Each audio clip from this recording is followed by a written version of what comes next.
Hello and welcome to this week's HealthTech Hour with me, Steve Roest. Each week we bring you the best news, views and interviews with the leaders, CEOs, founders and clinicians who are changing the face of healthcare in the UK and beyond. I am a CEO and founder of a health tech company myself, as regular listeners will know, called PocDoc. PocDoc is actually helping put the show on, so thank you very much.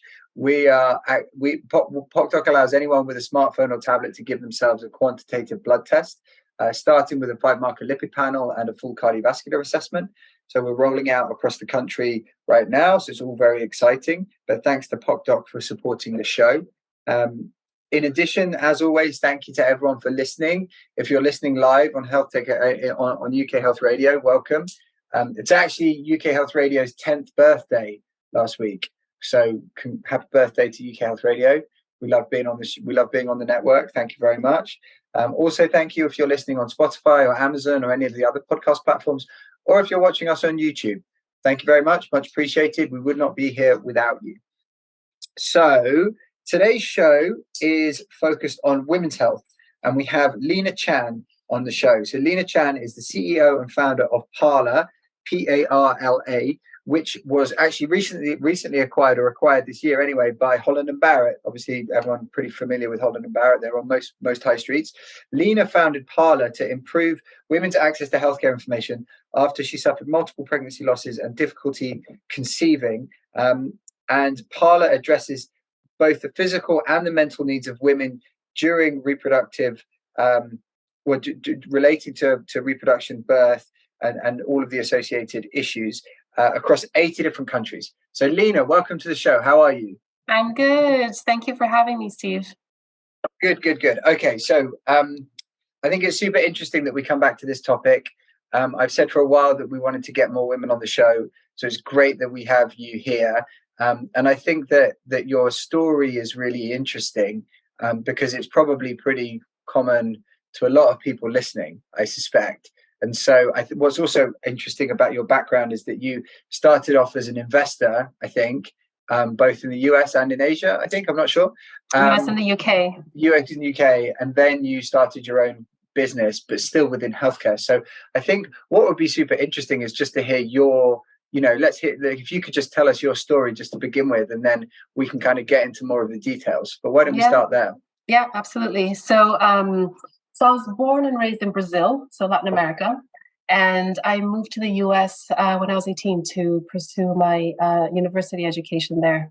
Graduated, went to work for JP Morgan at the time, so I started in finance and started working, actually investing in Latin America. So I was part of the private equity team. I kind of invested in the first tech bubble all across Latin America, but that was, it was kind of always had that personality of working very hard. I came from immigrant parents. So it was a lot about kind of, you put effort into one thing and try as much as possible to get that. So I did that for a number of years in New York, and then moved across the pond and worked here in the UK investing. Went back to business school, met my husband, and then moved back here to the UK. And it wasn't until we got married and I was 35, and I was like, okay, well, I heard that 35, your fertility starts, your clock starts ticking. Maybe we should kind of start having children. It never really occurred to me that fertility was going to be a difficult journey for us. Like, I came from a family of 4 siblings, my husband, one of 3. Right. And it was probably the hardest experience that I've ever gone through. And that kind of mentality and personality that I had leading up to there of, put effort into it, you get it, just didn't work. It doesn't work that way when it comes to our health and much less our reproductive health. So our first pregnancy, we actually didn't struggle too much to conceive, but then I lost that first pregnancy quite late stage. After 6 months, I was showing, I was quite big, and I had to give birth, knowing that the baby wasn't going to be alive when I gave birth. And it was literally the first time that I walked into the hospital, and I knew that something was wrong. Was the first time that I had learned about miscarriage and pregnancy loss and stillbirth. So So, and, I considered myself somebody who was well educated, was very much kind of like proactive on my health. But I think it just kind of really makes you aware that it's just something that we just don't talk about as much in our society. And once I was in it and I realized, oh my gosh, 1 in 4 pregnancies will end in loss. Like, it's actually a very common thing that women will go through. Yeah. And it's also something that it's a risk that increases with age. Mm-hmm. And if we look at kind of like the demographics and when women are starting to have children now, a lot of them are making the exact same decision that I made, right? So they're focusing on their careers, they're going to get their business degree, they're only starting to think about children after they're 35. So actually their chances of having loss is quite high. And that was exactly the case that happened to me. My subsequent pregnancy that then took a while to conceive, I lost again. And I lost kind of earlier. And it wasn't any easier. Having gone through it once didn't mean that the second time was any easier. And it really, really affected me emotionally, physically. And it was just very hard to navigate the whole thing. Like, your support system, like you're trying to figure out what's the right support system.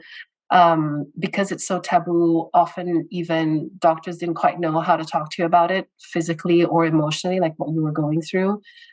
My husband probably felt like it was even more taboo for him going Right. through it. And after the pregnancy, you mean taboo for him to talk about it? Yeah, with other, finding other people who had gone through it like he had. So, what was supposed to be a happy journey ended up being a struggle of almost 4 years for us. And coming out of that, my husband is a tech entrepreneur, and we were just kind of really baffled that something that was so important to people was so misunderstood. There was just such a gap in data and research for women, and the impact that all our gynecological health has and reproductive health has on us and our outcomes. That we thought, okay, we need to really kind of think about how to use technology to improve access, improve people's knowledge, and then through that also start closing the data gap for women's health. And that was how Parla was born. And like, at what point did you or he have any previous experience of doing health related businesses or companies, or like, what was your sort of baseline? You said he was a tech entrepreneur, but I don't know if he'd ever done anything in health tech, or I don't know. He hadn't done in health tech, but he had done in climate. So, so definitely kind of like areas that requires a bit more education, a little bit more bets. So he had done in climate. I had done some investing in health, but primarily medical devices rather than necessarily digital health. But having gone through what we had gone through for 4 years, we really knew the user very well. Yeah. And I think where companies and products have evolved is that we've moved away from being kind of product pushers to putting the user at the center of design. And that was one of the things that we kind of really brought to the table together, was we really understood the user as we were building around it. And what did or does what was the initial sort of use case that you were trying to build for when you started Parla? So for us, it was a lot about educating women and their partners about preconception health. So I think it was really kind of trying to move away from this conversation around fertility being so reactive and only really kind of tuning into your fertility once you're already experiencing a problem. Yeah. But really kind of getting people to think more proactively about the importance of the months leading, or years even leading up to you trying to have children. So better knowledge of your cycle, better knowledge of your fertility, better knowledge of your sperm. So it was a lot around that. And it was a lot around also looking at a very holistic approach to health, because I think very often it's so easy to just compartmentalize things. Like, okay, this is this is the medicine you're going to take, but then you completely ignore things like mental health, nutrition, movement, lifestyle, which when it comes to reproductive health is so interlinked, right? Like women's hormones and their cycles will dictate how they feel, how the calorie needs, how they might move. So it's such a misunderstood or under researched area that we really wanted to kind of bring that holistic view and approach. And was there like anything? What was what was the best available, nearest available service or information source, or what was the baseline, I guess? Yeah, what we were really trying to disrupt were the very expensive clinics, right? So you go down Harley Street, and there are some great women's health clinics, and you walk in there, and there is a mental health coach, there's a nutritionist, there's an OBGYN, you can get your supplements, you can get your scan, etc. Like, but I mean, £5,000 later, you walk out the door, which is just completely inaccessible, or you're waiting for months and years under the NHS. But when the clock is ticking, that's kind of, very precious time. Or sometimes, unfortunately, like, if you are of a certain age, the NHS will be like, well, your chances are so low that we're not even going to treat you. So that's what we really wanted to disrupt. We wanted to use technology to really bridge that gap. So make it as cheap as possible for people to get educated and find the products that could work for them, and then also get access to the experts that could help them. And how did it go? I mean, how is it going? What's the journey been like so far? Yeah, it's been a few roller coasters. So we launched right before the pandemic. So we had probably 9 months of normal life before the pandemic hit. And when we first launched, we had the opportunity for people to come. They could do initial assessments. They could have chats with nutritionists, doctors, and mental health coaches. And then the pandemic hit. And suddenly what we realized was, gosh, how do we make the experts that we work with just reach a lot more women than kind of the one-to-ones that we had? And we ended up funding a whole year worth of work through grants. So we got awarded grants from Innovate UK, the Wellcome Trust, on providing a digital first approach to women's health, because so much of the clinics had shut or had turned to primary care to really kind of tackle COVID. So we ended up launching our first cohort-based learning programs. And at the time, we had already been, in the market for a year and a half, and we started to realize that even though we had kind of initially gone out with helping women improve knowledge around preconception health, we started to realize that actually women come to us with very specific needs. And we had certain pools of women that were coming to us. So women who were struggling with PCOS symptoms, women who were struggling with endometriosis symptoms, struggling with IVF or pregnancy loss. So we started to actually curate and get programs and signpost people to products within each one of these journeys.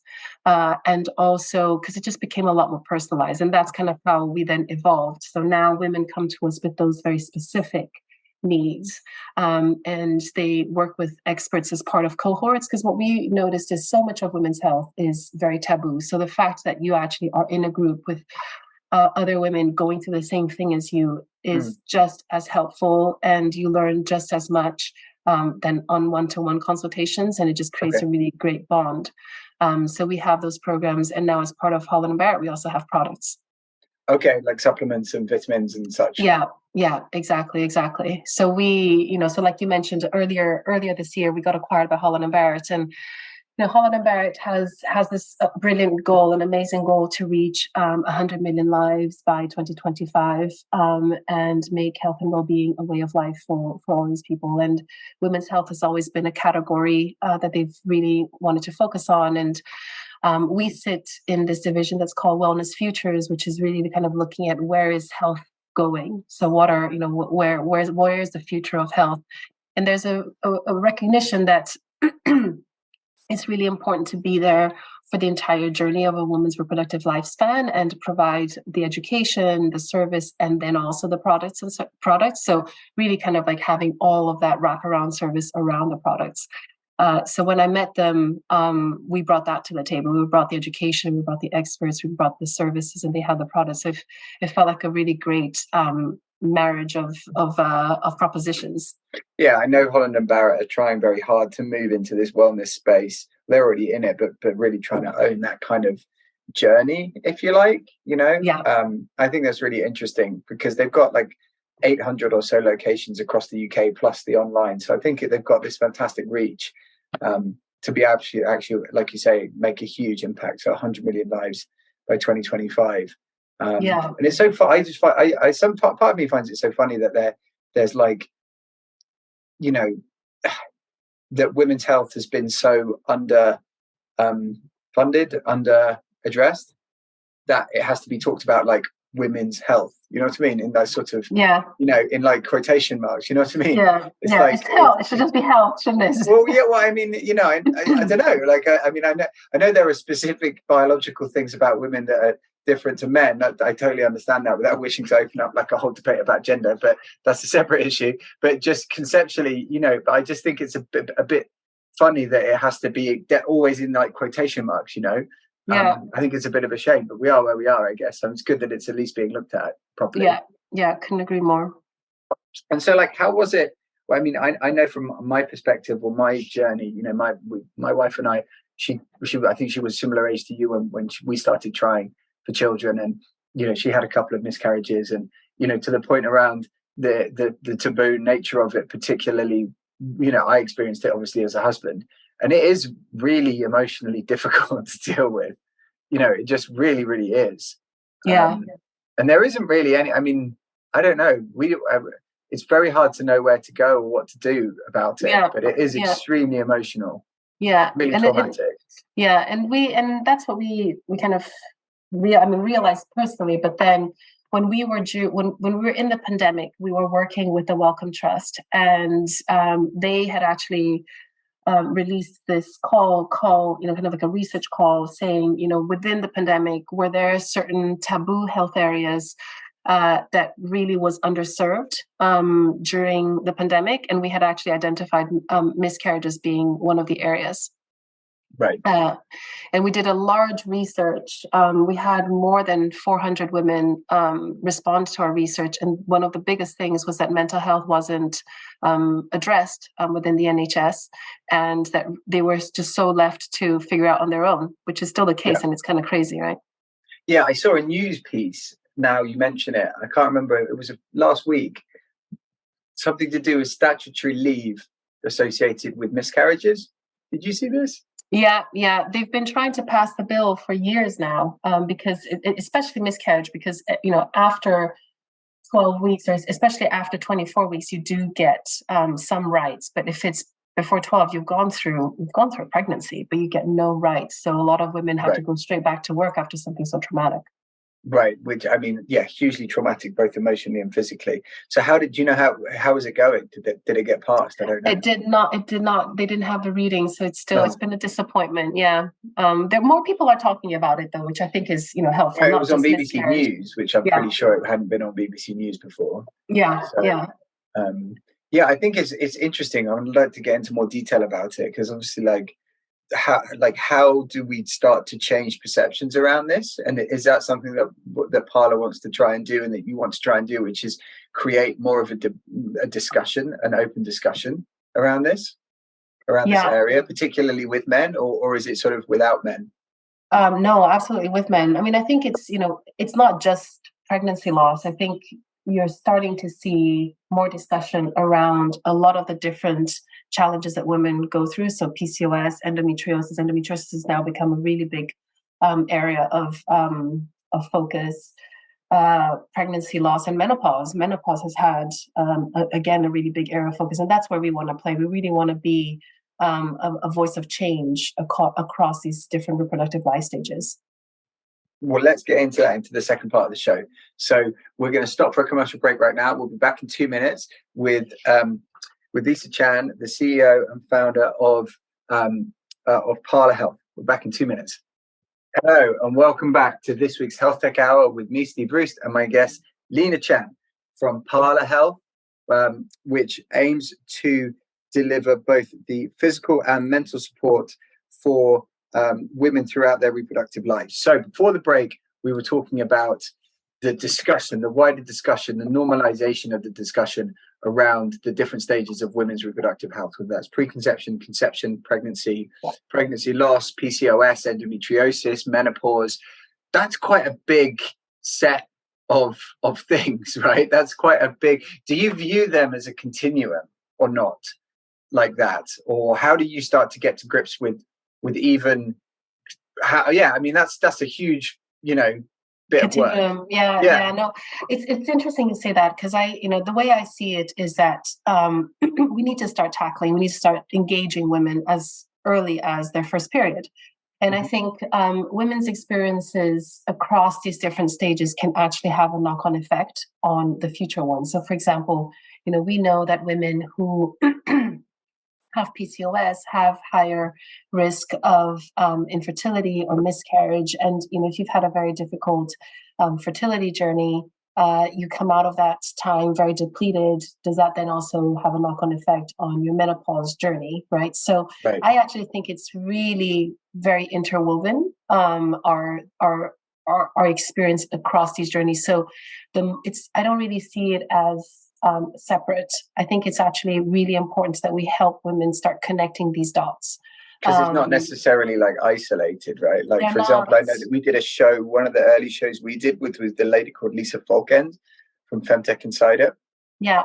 And she founded a business her company was focused on PCOS because she was a sufferer of PCOS. So for those of you who don't know, PCOS, polycystic ovary syndrome, what are the statistics? Is it 1 in 10 women, 1 in 20? It's pretty high. 1 in 10, yeah. 1 in 10, yeah. Yeah, I thought so. So 1 in 10 women suffer from it. And she threw out the statistic, which blew me away, that it takes on average 8 separate doctor's appointments before it's diagnosed, on average, right? So that means that there's some people that are having significantly more. So it's often misdiagnosed as all kinds of different things because the symptoms can look individually like all kinds of different things. Yeah. And the same thing with endometriosis. I mean, endometriosis also has a statistics of 1 in 10. It takes on average 10 to 13 years to diagnose. Wow. And these are women who, and so the 1 in 10 is actually underestimated. And these are women who are suffering from extremely painful periods. It's a whole body inflammatory condition. So not just painful periods, but it's, that it affects them so much. And, we're in a society that in a way normalizes pain, especially for women, or, you kind of get gaslit when you go tell your health professionals. And it's also a category that a lot of women who discover actually, often when women discover that they have endometriosis when they're struggling to conceive, and then they will actually be listened to and get further investigation. But that's what Lisa said. Right? A lot of it comes that the actual key diagnosis comes when they're trying to get pregnant, basically, because then it's at that point it sort of becomes almost like a rule out thing. Yeah. It's like, right, okay, you've tried all these other things. Okay, well, maybe it's this, and then those other 15 different doctor's appointments have sort of led up to that moment. Yeah. So I guess it's around how do you try and cut through and get it diagnosed earlier, or get it understood earlier, or addressed earlier. Yeah, exactly. And you imagine the mental health impact that it has on somebody, right? It's like if your pain is being ignored from when you were a teenager, or you're struggling with minimized, or sort of told to like you're making a fuss, or exactly, and I think that's the root issue, and that's what it comes back to. So little research has been done on the women physiology, or women has been included in research. So that's why it takes so long for these conditions to be diagnosed, and it really does have a detrimental physical and emotional impact. So for us, is that knowledge is teaching women that these symptoms are real, learning to advocate for themselves, until we can get the data and the medical system to catch up on those. Like, you need to really educate the patient how to advocate for themselves, because it is quite a bit, it does take quite a bit of effort. So that's a really interesting point, which I think is worth picking up on. So this is something that's, I guess, been given quite rightly a lot more coverage, I would say, over the last 5 to 10 years, which is that I'm going to probably get this wrong because I'm not a doctor, but I'm going to say whatever. So apologies in advance. But a large percentage, most of it, of scientific clinical data is drug development or treatment development is been based on male research subjects. Yeah. Is that correct? Yeah. Is that correct? 100%. Yeah. Women has only been included in clinical trials since 1992. So that's nuts. Yeah. So you should read this book called The Invisible Woman. It's brilliant, but it just shows how systematically we've been left out of research, even to the level of car seats, not the car seats, the seatbelts. I think only I think it was only now that they actually started to do the seatbelt research based on the size of a woman's body. Is that right? Yeah. That's yeah. bonkers. Yeah. It's crazy. What? And yeah, That's completely nuts. Yeah, just Google it. It's they did the first study this year only. I think it was just it was the first one. Oh my gosh. Oh my gosh. Okay. So and the reason why women were left out of research often is because of our hormones. Because our hormones, because in a research, you can imagine in a clinical trial, you need to keep as many things constant as possible. So you're testing just the variance of that one component that you're trialing, right? So once you add the women's hormones, it adds this level of variability that is very hard to control for. So it was always easier to not have the women and just have the male physiology. I mean, the COVID vaccine wasn't tested on women. So is that right? Yeah. So it's it's. Is that really true? It wasn't. And why was that? It just the same. I mean, probably for speed, they just needed to make sure that they could get it out. But women, our physiology is different. Our hormones are different. So it has historically been easier to not include women, and only now women are starting to get included in research trials. That's incredible. And so, yeah, I mean, when I heard that for the first time, which again I think was from doing the show. I mean, because again, it's sort of you don't know what you don't know, and it's not like I've been in drug discovery or clinical research or anything like that. But when I heard about it, I mean, the way that you explain it, I can sort of see why they came to that conclusion, But similarly, like common sense might suggest if half the people giving these drugs to, potentially are women. That's so. You even mean, for example, like chemotherapy drugs that targeted cervical cancer or breast cancer weren't originally tested. They must have been tested on women in some way, shape, or form. I can't speak specifically to cancer treatments on breast, but I don't know those specifically. No, I wouldn't be surprised. Yeah, that's what I mean, right? I'd be kind of interested to see how they would have tested a drug for cervical cancer on a guy. But so how, just to try and bring it back around into a bit of focus, again, does that change happen through lobbying, or is it just like including women in clinical trials just as a base, or even in, for goodness sake, seatbelt trials? I mean, unbelievable. Is that lobbying that's got that in there, or is it just generally people have looked at that and said that just doesn't make any sense, and they've kind of changed it themselves? You know what I mean? Like, how's that sort of like come about? I mean, the seatbelt thing is just bonkers, but anyway. Yeah, I mean, I think it has to be a bit of everything, honestly. I think consumers have become more aware. I think the female consumer has changed a lot over time. So, things like the Me Too movements, like all these movements that we've seen happen in the last 3 to 5 years, where women has been given a bigger voice, I think is a really big positive step. I think the emergence of femtech, so having, even though so little of funding is given to women to femtech, I mean, it's still ridiculous that it's just 2%. It's you're starting to close those gaps because you're starting to have more female founders focused on areas that people weren't really talking about, and then you're also getting people who are lobbying more. And often, I wouldn't say that no men do it, but I think often it is the experience. It's somebody who has gone through that lived experience, has gone through that issue, and has that drive to say, okay, things need to change. That you then start hearing those voices, and it becomes lobbying. But I think it really needs to be kind of I think a lot of organizations need to do it. The consumer lobby, lobby institutions, but then companies also have a responsibility to close those gaps. Yeah, totally. I mean, I think it's obvious. So on this issue of femtech, for those of you listening who aren't necessarily familiar with the kind of the venture space necessarily, we're a broad church, Lina, so we get we have all kinds of people listening. How would you describe femtech? to people? Because there are different people think about it differently, which we can get into. Yeah, I mean, I kind of explain it kind of more simply as there are businesses and technology businesses specifically that put the female user or the reproductive, people who have a reproductive health at the core of their design.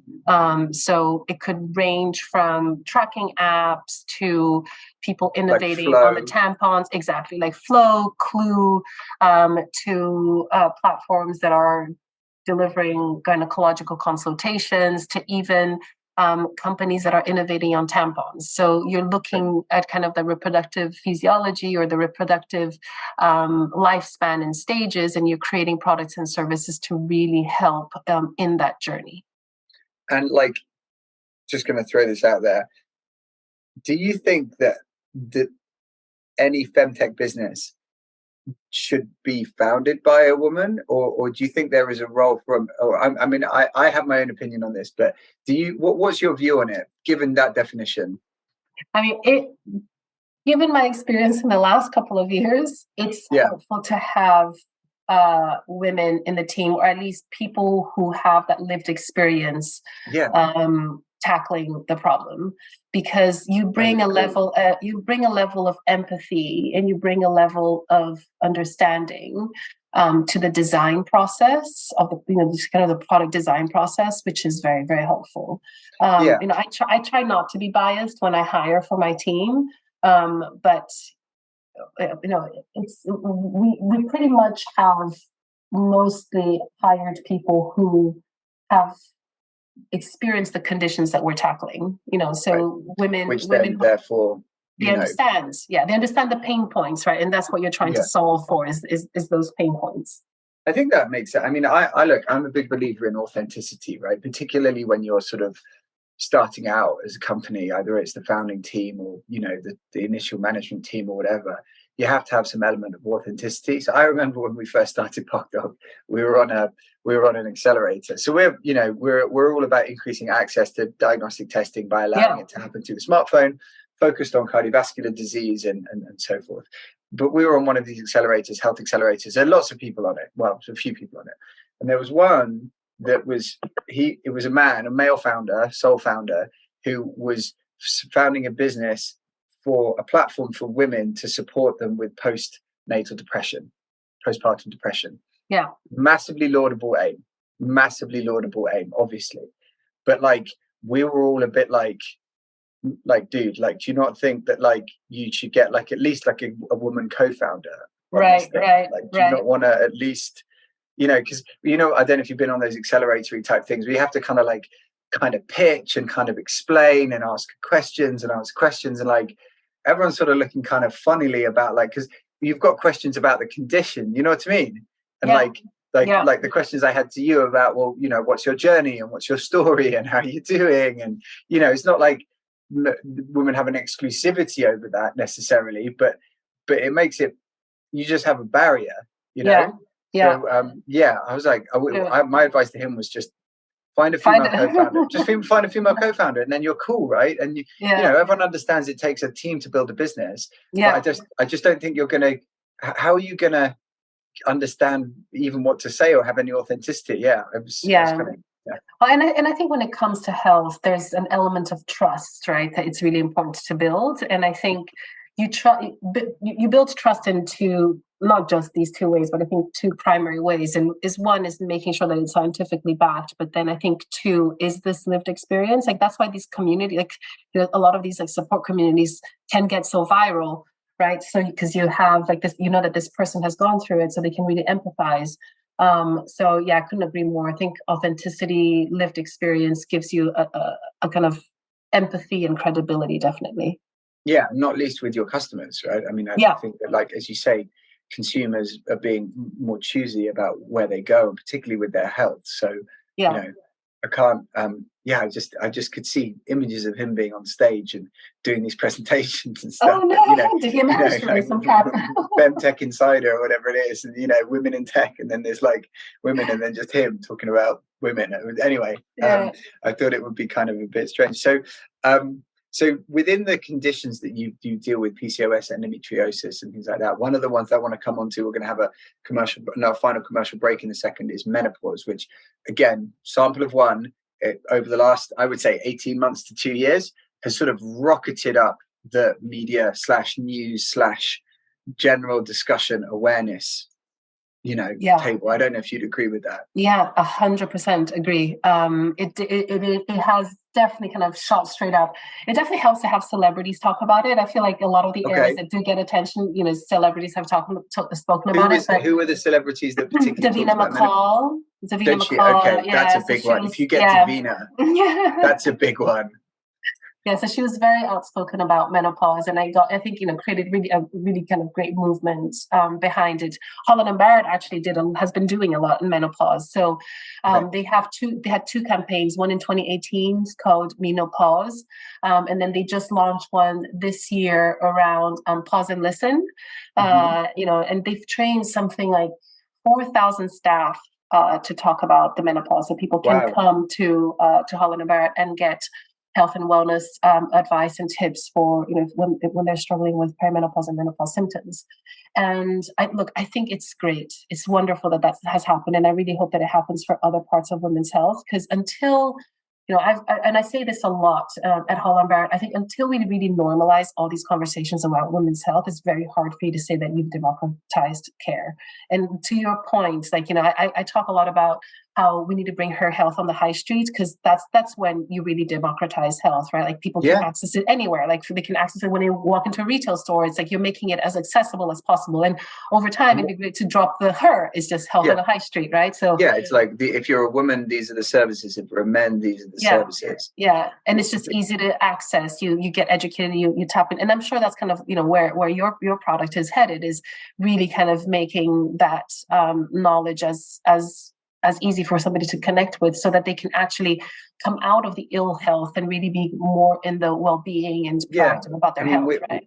PocDoc particularly is sort of focused on within certain pathways, so cardiovascular health, type 2 diabetes, female hormone panel. Actually, we're working on in early stage development, because there's huge friction anywhere that there's huge friction around access to testing, but there's huge value in knowing that particular quantitative level, and that there's a value / incentive / requirement to test regularly. So longitudinal data has value, and finally that there's actually a really valid, rich downstream post-test pathway. So for example, in cardiovascular disease, it could be a statin prescription, healthy living, diet plan, weight loss, repeat testing. That's actually really quite rich. Behavior change. Similarly, with the female hormone panel, it would be around understanding your fertility, your cycles, how that might overlay with your fertility journey, your other reproductive health, your diet, your weight, these type of things. And type 2 diabetes is similar to the cardiovascular pathway. So we're trying to facilitate that whole pathway by enabling someone to do lab grade tests, but using their smartphone, but having replicated the technology backbone of the lab. So everyone loves the lab technology backbone, right? So the sample goes in and it goes through the system and the results come out the other end. Right? So in order to play in any of those spaces in a meaningful way, aligned with healthcare providers, you have to be able to replicate that, which is what we've done. And yes, it's about access. So where is there a problem with access? Where does access really, really help? Not just on a day-to-day basis, but particularly with health inequality. Right? There's a key, and I'm sure we can get into that as well, which is I suspect that the problems that you're talking about become more exacerbated the further you go into communities where there's deprivation, where there's lack of access, where they're underserved, 100%, where they might be ethnic minorities or whatever it is.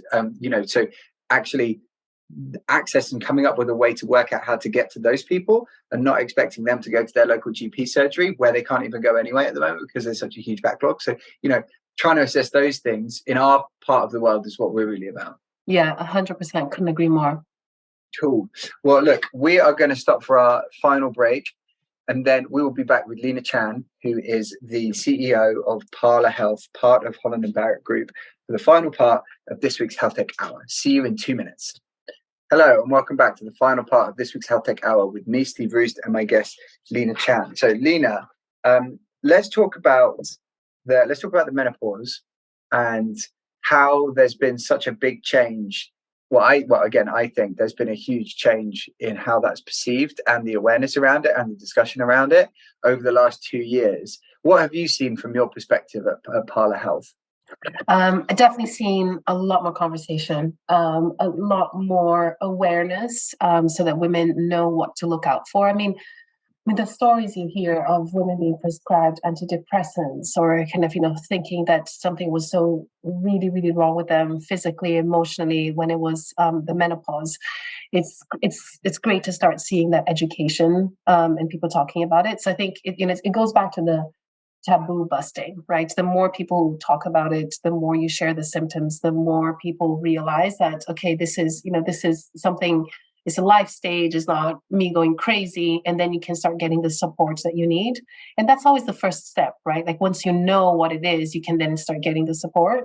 And I think there's, for me, it's really important. And it's definitely something that we kind of live by a lot in Parla, is really reframing how women interact with themselves and their bodies and the stages that they're going through. Like, I think historically there's been a lot of negative words or even negative ways in which we talk about ourselves and our bodies.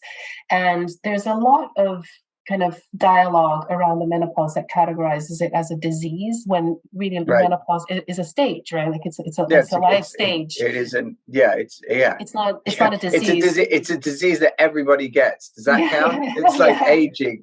It's like aging. Yeah, exactly. And I think it's really, really important that we start shifting that dialogue. Yeah, I mean, because I got diagnosed with the menopause. Like it's a life stage that you're in. Oh shit. Oh yeah. That's and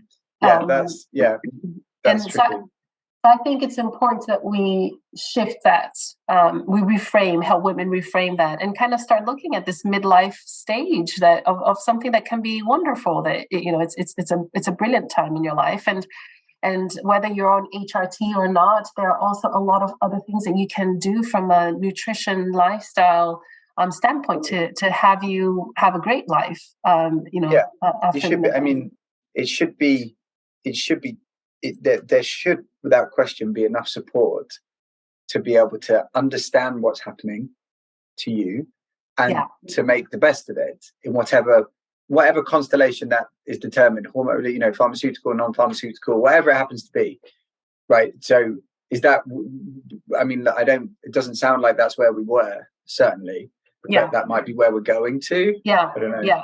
It's where I hope we go to, is really kind of realizing and kind of empowering women with that decision, saying, okay, well, HRT is for me or is not for me, but then at least having those resources to say, I do need it or I don't need it, having the right assessments, but then also having all the other products and services to work around and complement that, right? Because HRT doesn't work for everybody. And some people will want to at least be looking at a combination of HRT plus lifestyle changes. And some people just actually don't even want to go on the HRT. So what are then other things that you can do? And it's really, really important. It's such a, because menopause has over 30 symptoms, it's very hard. It's very easy to get diagnosed with something else.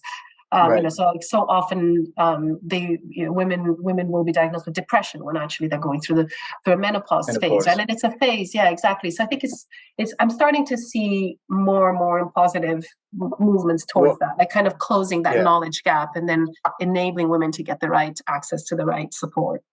So we did a great show a few months back with the CEO of something called EMBR Labs, which is it looks like a kind of an Apple Watch, but it's like a slab of ceramic, and it sits on your wrist and it targets your thermoreceptors on your wrists. So they have it came out at MIT, and it provides a certain kind of electrical stimulation to your thermoreceptors that alters your perception of hot and cold. So it was developed with hot flushes in mind. And off the back of that, the CEO came on, who was a woman, Liz. And the thing that we got into, which I thought was really interesting, was like the so what about the hot flushes? Because I think that, the cliche of menopause is the hot flush, I would say. If that's the sort of, cliche sort of vision of it. And by making it a cliche, or by it becoming a cliche, it sort of like minimizes it a bit. Yeah. And so we got into like the so what of it, like what is the value of having something that can help you thermoregulate, and what is the downside of hot flushes? And she was explaining, which I thought was, I think this is just a hugely valuable topic to talk about, is like the impact on women's work lives and home lives, whether it's depression or stress or, feeling like they can't perform at the level that they used to, and the lack of sympathy from an employer or whatever it might be, or even just them being hard on themselves because of what's happening in their body, actually has something, I can't remember the figure that she quoted, but some sort of huge amount of lost days or lost productivity in the workforce, as well as people being diagnosed with depression when they're not depressed necessarily, and just this huge kind of downstream, like we said, downstream impact of something that is minimized by, mainstream culture, if that makes sense. Well, and it's funny because, we've been doing a lot of research, and we've done a lot of user study about the menopause, and really, the menopause, even the term menopause is really kind of like the last day, the day after 12 months of not having your periods. But a woman can be in perimenopause, which are the years before your menopause, for a very long time. Yeah, like 10 years almost, I think, at the outset. It could be 10 years. Yeah, exactly. And some of the first symptoms of perimenopause are actually not the hot flushes. Like they tend to be actually the neurological, the kind of, a lot of the symptoms that you would probably associate with poor sleep or being stressed out, but actually those are the beginnings of perimenopause. So I agree with you. Like, I think when we kind of say, or the kind of cliche of, it needs to be a hot flush. You're kind of women aren't realizing that there's like 31 other symptoms that they should be, or they can be tracking. And then it makes it so misunderstood because it's such a host. And what are the lifestyle changes? Obviously, like pharmaceutical intervention, HRT, hormone, that's more problem. But what are the realistic lifestyle things that people can actually do that actually have an impact? There are a number of them. So we actually group the symptoms into, there's some that are more physical, there's some that are more neurological, and for each one of them, there are areas that can help more. So exercising is a really big one. Making sure that you increase muscle mass. So starting to actually do weight training is very much advised in menopause. Yeah. So like, swap your running shoes for a couple of weights is advisable. And why is that? Why does that help? Do you know? That's interesting. So you do lose mass. Like you do lose. Yeah, when you get older. Yeah. Or just you do women lose it? Because of the drop of certain hormones, it is harder. Yeah, so that's why you will have issues of osteoporosis, and also like just harder to gain muscle. And if you do weight bearing exercises, it actually helps you with your bone health. So actually doing weight training is very good. So add the protein powder, the creatine, do some weights. That will help.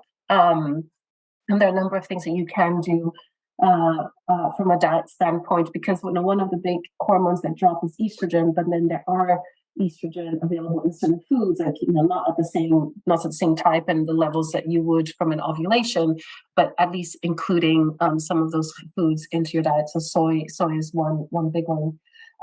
Supplements also do work a lot, but a lot of it is actually the foundations of what we probably see as a whole foods diet, right? So really making sure that you have enough protein, anti-inflammatory, antioxidants, like your omega-3s and your antioxidants. And I think what's really, really important, and this is probably one that is probably a little harder for those who are going through perimenopause and menopause, is sleep, right? Like we know that sleep is just so fundamentally important for our health and well-being, and it is one of the areas that actually gets quite disrupted with the hormone shifts. But it is an area that we always recommend people to try to get some support on sleep. And I think that's super interesting, and I think that this type of discussion is something that hopefully has happened, will happen more. And I think that the more discussion, the more understanding about this, the more value that there is, and the easier it'll be all around. Let's talk about how all of these things overlay through the lens of health inequality, which has become a little bit of a buzzword. Let's just be honest about it. But I think it fundamentally means that there's a disparity in terms of ability to access healthcare, and also your likelihood of being healthier dependent upon your level of socioeconomic status, your ethnicity, your physical location in the country, and it sort of gets lumped up in this concept of health inequality, which, fair enough, has to be labeled somehow. But yeah, it kind of covers a lot of different things. How does this area of women's reproductive health overlay or underlay across this sort of concept of inequalities? Yeah, I mean, I think there's a lot of data that shows that outcomes are worse for minorities and communities, and I think until we address that, we are not taking steps really towards really closing the care gap. So it really is important that every company that is working, anybody who's working on healthcare, really thinks about what are the best ways for us to reach access, and improve access to those communities. And part of it is people from different backgrounds have different cultural kind of, let's say, like lenses. So really being able to build a brand that can talk to them is very important, or being inclusive is very important. And I think also just recognizing that it is also a population that has had a history of not being heard, not being believed. So there is a little bit more nurturing that we do need to do, and more inclusion that we do need to do. I mean, we hear so many stories of Black women going to the hospitals and not being believed the same way if they weren't of color. And those are kind of the inherent biases that we really need to try to make sure we step away from, and really kind of keep it in the ethos of our brands that we need to bring those voices and design for those voices. And I'm guessing, but I might be wrong, that the level of taboo-ness, if that's a phrase, might be different around different things in different communities. Is that fair? 100% fair. 100% fair. I think there are certain communities that, certainly when it comes to pregnancy loss, we've had cases where a woman's feelings or what she had gone through was minimized, or they were kind of just told, well, it's not a pregnancy. It's not. So yes, it is difficult to navigate that, but it's not impossible. I think it probably just requires.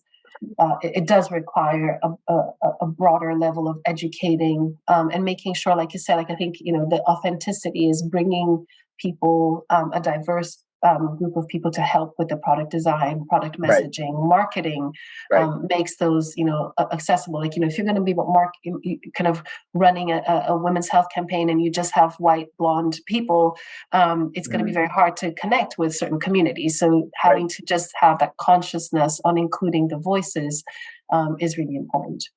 That makes sense. So in the last couple of minutes of the show, I want to try and cover, it's tough out there a little bit at the moment, and particularly for sort of healthcare entrepreneurs or any entrepreneurs and things like that. So like, having started a business, scaled a business in COVID, like what are the few key lessons that you feel like is worth sharing with the wider community, so to speak? Resilience. Give us a pep talk. What was that? Resilience, that's the number one. Make sure, I'd say if you're an entrepreneur, you haven't started a business, start something in, that you're very, very passionate about, because I think probably more lemons get thrown at you. So really kind of that passion is what makes you stick through stuff. And I'd say, be really resilient and be very optimistic, because you never know kind of how things will pan out. And I think having that optimism will always allow you to see opportunities where you wouldn't necessarily. So if you're going to be starting your business, do try to have that kind of, mindset for sure. And how do you kind of maintain that, when times are tough? Is it about the mission and you can stay true to the mission? And, how does that play out? Mission and my sneakers. Okay, the running, right? Yeah, it's funny. My husband, when he sees me very frustrated, he brings my sneakers and he's like, "Look, I think it's time for you to go to the gym." Dude, I'm exactly the same. My wife's like, "Could you just go and do some exercise, please? Yeah, could you just go and exercise, and then let's talk about this, and then let's see how you feel about this issue." Yeah, exactly. I think it's I'm very driven for the mission. It's what keeps me going, and it keeps me kind of thinking and iterating. But I think it's really important, especially as a founder, to take those moments of self-care, and it doesn't necessarily have to be a huge vacation, but it's those moments like 30 that'd minutes be nice, or though. an hour. That'd be Yeah, nice. that'd be really nice. Yeah. That'd be great. When do I get to do that? I know. But yeah, moments to clear your head is important. Good. All right. Well, look, Lina, we've come to the end of the show. Lina Chan, founder of Parla. Thank you so much. Expert on women's health. Thank you so much for coming on the show.